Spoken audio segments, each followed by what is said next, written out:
Video like जरूर कर लीजिए और ऐसे वीडियो लगातार फ्री में पाने के लिए चैनल को तुरंत सब्सक्राइब कर लीजिए और बेल आइकन को जरूर टैप कर लीजिए ताकि आगे भी सारे वीडियो आपको मिलते रहे। यूट्यूब में फॉलो करते हैं तो प्लीज ये वाला फ्री टेलीग्राम चैनल जरूर ज्वाइन कर लीजिएगा। सारे नोटिफिकेशन सारे अपडेट यहीं पे आते हैं, ध्यान रखिएगा। सारे क्वेश्चन अटेम्प्ट करिए और स्कोर अपना तुरंत कमेंट करके बताइए कितने सही हो रहे हैं कितने गलत हो रहे हैं, जल्दी से कमेंट करके बताइए। मेरा नाम है वैभव और आप लोग देख रहे हैं UPPSC best online coaching YouTube channel. दोस्तों आज के इस वाले वीडियो में हम लोग वनस्पतियों के वर्गीकरण से रिलेटेड कुछ पॉइंट्स को देखेंगे। ये बहुत ज़्यादा इंपॉर्टेंट है, एनवायरनमेंट का एक टॉपिक है जहां से एक क्वेश्चन आपको एग्जामिनेशन में देखने को मिल सकता है। तो इस छोटे से वीडियो के माध्यम से आप एक नंबर अपना सिक्योर कर सकते हैं समीक्षा अधिकारी और उत्तर प्रदेश पीसीएस के लिए। सो आइए शुरू करते हैं आज के अपने सेशन को। बात करते हैं सबसे पहले ट्रायोफाइट की। अब ये ट्रायोफाइट ये किस तरीके की वनस्पति है? ये पहली चीज की उष्ण कटिबंधीय क्षेत्र में पाई जाती है जहां पर जो वन और घास है उस तरीके की ये वनस्पति है। ठीक है, तो इसका टाइप क्या आएगा आपका? वन और घास टाइप की वनस्पति है जो कि उष्ण कटिबंधीय क्षेत्र में पाई जाती है। हाइड्रोफाइट की बात करें, अब अगर इसको आप स्प्लिट कर दो दो अलग अलग वर्ड्स में तो एक है आपका हाइड्रो, दूसरा है फाइट, यानी कि जल से रिलेटेड होगा। हाइड्रो का मतलब क्या हो गया आपका? जल हो गया ना। सो जल की ऊपरी सतह पर जो उगने वाली वनस्पतियां होती हैं उनको क्या बोलते हैं? हाइड्रोफाइट। वहीं हाइग्रोफाइट की बात करें सो जहां पर आर्द्रता बहुत ज़्यादा है, ह्यूमिडिटी बहुत ज़्यादा है, ऐसे क्षेत्रों में ये वनस्पतियां पाई जाती हैं हाइग्रोफाइट।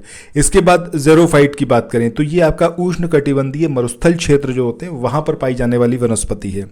मेसोफाइट की बात करें तो शीतोष्ण कटिबंधीय जो टैगा वनस्पतियां हैं वो आती हैं किस कैटेगरी में? मेसोफाइट। इसके बाद क्रायोफाइट की बात करें तो शीत कटिबंधीय टुंड्रा वनस्पति जिसमें आपके लाइकेन और काई आते हैं उस कैटेगरी में ये वनस्पतियां आती हैं। हेलोफाइट। तो आगे चले नेक्स्ट क्वेश्चन को देखें। इससे पहले कुछ एक इन्फॉर्मेशन है आप लोगों के लिए जो बहुत इंपॉर्टेंट है। अगर आप लोग उत्तर प्रदेश पीसीएस की तैयारी कर रहे हैं, आप आरओ की तैयारी करना चाहते हैं, बीईओ की तैयारी करना चाहते हैं, इन तीनों एग्जाम की अगर आप तैयारी करने चाहते हैं तो स्टडी फॉर सिविल सर्विसेज के कोर्सेज को आप ज्वाइन कर सकते हैं कंप्लीट तैयारी के लिए।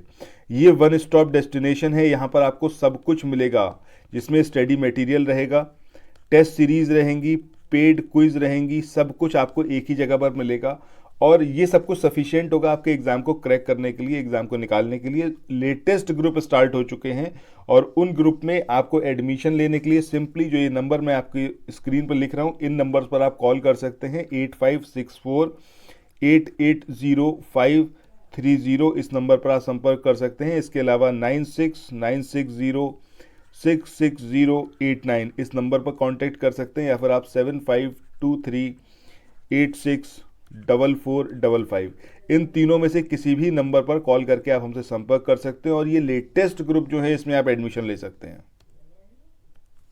की बात करें तो नमकीन मिट्टी की जो वनस्पतियां हैं जैसे कि मैनग्रोव्स हो गए सो वो सब किस में आते हैं? आपके हेलोफाइट में।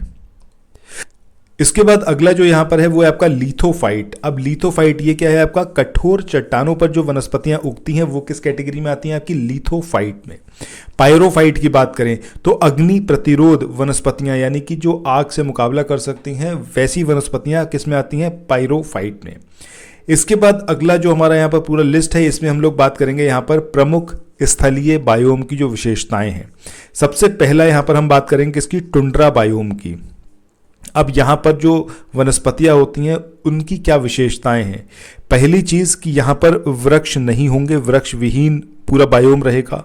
दूसरा यहाँ पर मुख्यतः काई या फिर मांस या फिर लाइकेन और कुछ घास और छोटी झाड़ियाँ ये सब पाई जाएंगी। सो इसमें आपको एक चीज़ ये ज़रूर याद रखनी है, जब हम टुंड्रा वनस्पतियों की बात करेंगे तो यहाँ पर वृक्ष नहीं होंगे। क्या होंगी? काई होंगी, लाइकेन होंगे, कुछ घासें होंगी और छोटी झाड़ियाँ ये सब यहाँ पर पाई जाएंगी।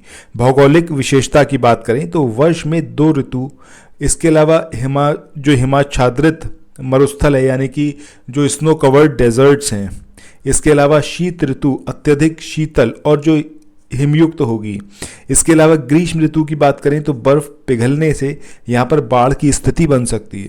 भूमि के नीचे 3 मीटर की गहराई तक यहाँ पर स्थायी हिम जमा रहता है, यानी कि भूमि के नीचे जो है 3 मीटर की गहराई तक यहाँ पर क्या मिलेगा? स्थायी हिम यानी कि बर्फ मिलेगा, आइस मिलेगा। लोकेशन की बात करें तो ध्रुवीय जो हिम पेटियाँ हैं यानी कि जो आपका पोलर रीजन है उसकी ओर सुदूर उत्तर और सुदूर दक्षिण में ये पाई जाती हैं। यहाँ पर एवरेज टेम्परेचर की बात करें तो 10 डिग्री सेल्सियस, ठीक है। वर्षा की बात करें तो 25 सेंटीमीटर प्रति वर्ष।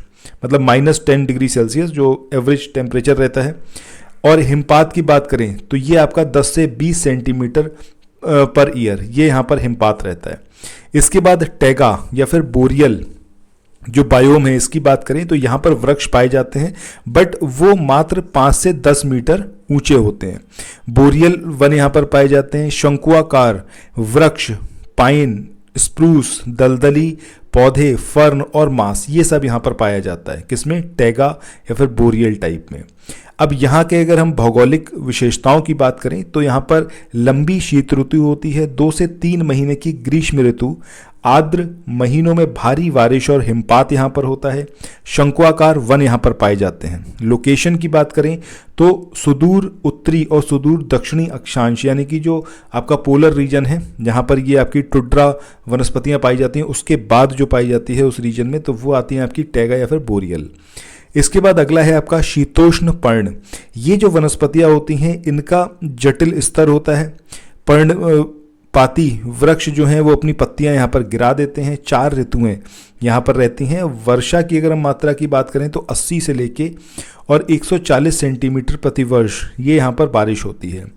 सवाना रीजन की बात करें या फिर सवाना बायोम की बात करें तो यहाँ पर घास, झाड़ियाँ, छोटे वृक्ष और लताएं ये सब यहाँ पर पाई जाती हैं।